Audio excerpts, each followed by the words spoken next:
Let's imagine we now have an extremely efficient form of transport, but we want to decarbonise it. We don't want to burn any carbon at all. What are our options? Well, there are basically two options. One is to use batteries to power your vehicle. The other one is to use some sort of liquid fuel, but a liquid fuel that's made in a green way so it doesn't contribute carbon dioxide net to the atmosphere. So this would be something like a biofuel. You grow crops, turn it into a fuel, or you can maybe create green hydrogen by electrolyzing water and use that to power your transport. And they both have their pluses and minuses, and almost certainly decarbonising transport will require both. Now the advantage of batteries are they are simple and efficient. You just charge them up and then they just deliver electricity, don't have moving parts, very reliable. The drawback is they're heavy. Their energy density is very low, only 1 megajoule per kilogram, compared to these fuels which might have 50 megajoules per kilogram, which means forms of transport that require a lot of power and not too much weight can't use batteries.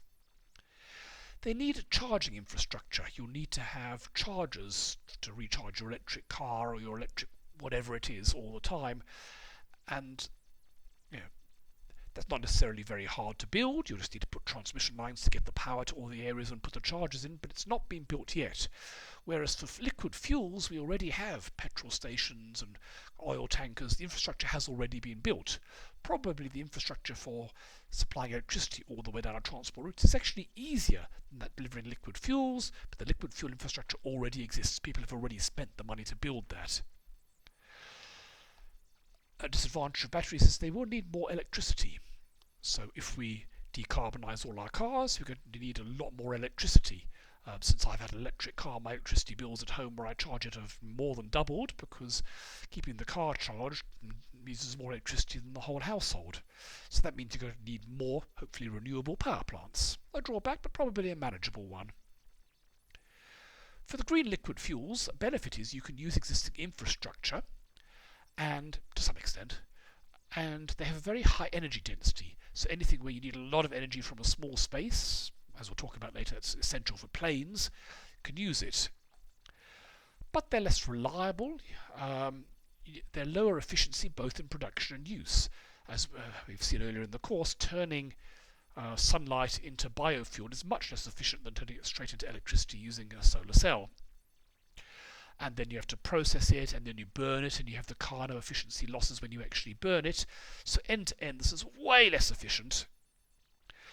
Also, you might need huge amounts of land to grow enough biofuels if that's what you use to power the world's transport, and that's land that we could also be using for growing food.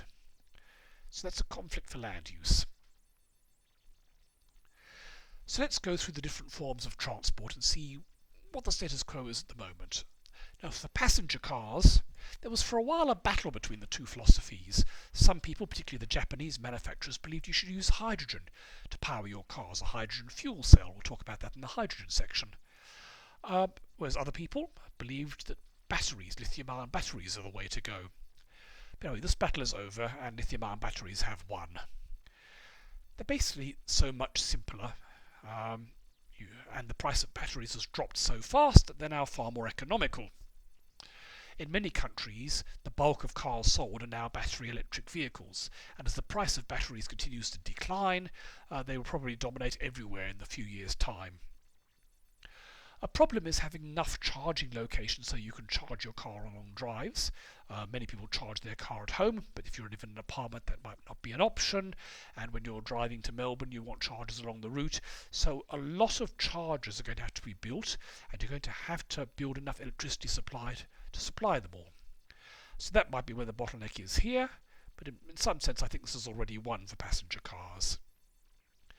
Then we get delivery and trucks.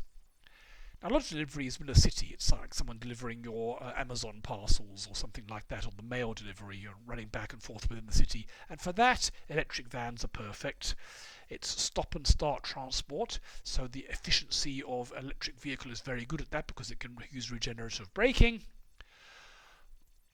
And you can take the vehicle back and charge it at home. And arguably, electric vans are already the most cost efficient over the total total cost of ownership of the vehicle. At the moment they cost a bit more to buy, but the amount you save in fuel and maintenance will make up for that.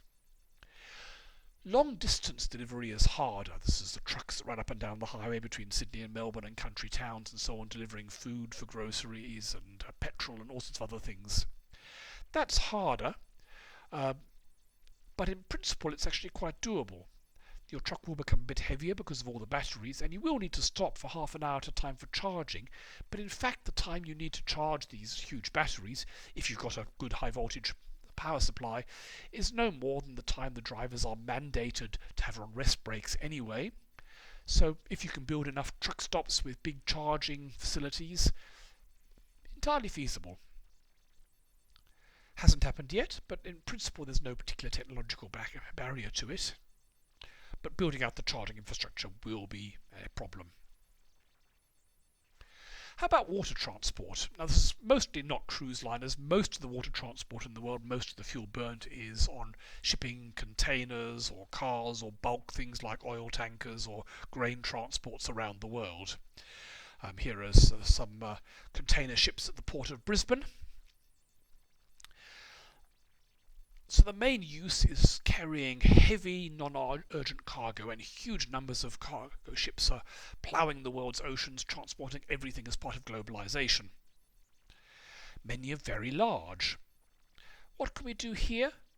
Well, most likely we're going to be talking about biofuels. The batteries needed to power one of these huge ships would be so heavy it would really seriously eat into their cargo capacity. Possible, but not easy. And how you charge such enormous batteries and the expense of such enormous batteries is going to be very bad. So most people are thinking, first of all, make your ships as efficient as possible, which is already happening, but then probably use biofuels or green hydrogen to power these things in some sense.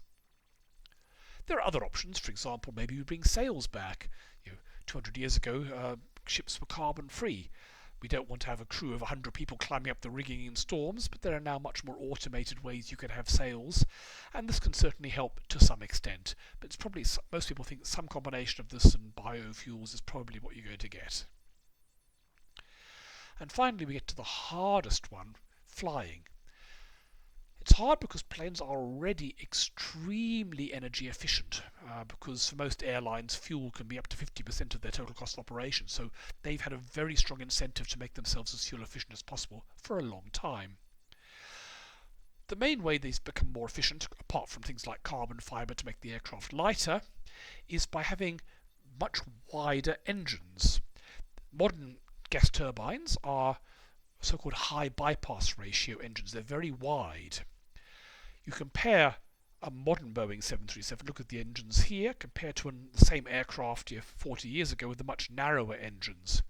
And the reason this works well is that a narrow engine has to push the air back really fast to make it go, have enough thrust, and that wastes a lot of the energy on just producing fast-moving turbulent air.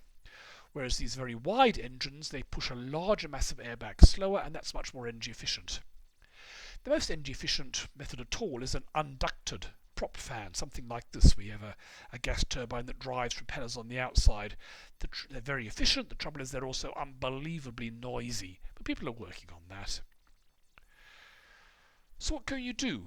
The aircraft are already very efficient, and people are working very hard to make them even more efficient. Every 0.5% you can shave off your fuel gives you millions of dollars more profit for an airliner. Batteries are not the solution. You can work out how much mass of batteries you'd need for an airliner, and it's way more than the mass of the airliner. They're just too heavy. So unless we get some breakthrough where we get much lighter weight, much higher energy storage batteries, then batteries are not an option. Small nuclear reactors would be great, but I think people would probably be a bit worried about having that many nuclear reactors flying over their heads all the time. So most likely it's again some combination of biofuels or green hydrogen. Hydrogen stores a lot of energy per kilogram, but it's low density and hard to store. But maybe you can turn it into something like ammonia and store that instead.